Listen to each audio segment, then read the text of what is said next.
একটা বাচ্চা মানে তুমি ফোন দিয়ে দাও, সারাদিন বসিয়ে রাখতে পারবে। হ্যাঁ, খাওয়া, খাওয়া ভুলে যাবে। হ্যাঁ, হ্যাঁ, একদম, একদম।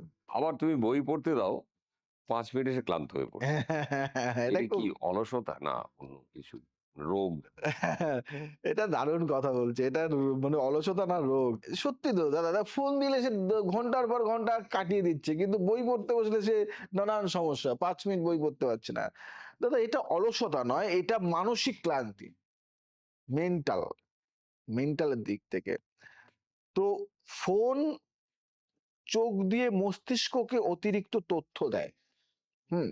ফলে চন্ড দুর্বল হয়। আর চন্ড দুর্বল মানে মন বসে না একদম। আবেগ নিয়ন্ত্রণ হয় না। হস্তরেখায় এই বাচ্চাদের হাতে ভেনাস পর্বত অতিরিক্ত নরম থাকে দাদা। তাই পড়াশুনো এদের কাছে কষ্ট, কিন্তু দাদা ফোন হয়ে যায় আরাম। মানে পড়াশুনো এদের কাছে খুব কষ্টের, কিন্তু ফোনটা আরামদায়ক। তাই যেহেতু আমরা কি করি, আমরা হলাম মানুষটা হলাম আরাম প্রেমী মানুষ, আর বাচ্চারা তো তাই হবে আরাম প্রেমী।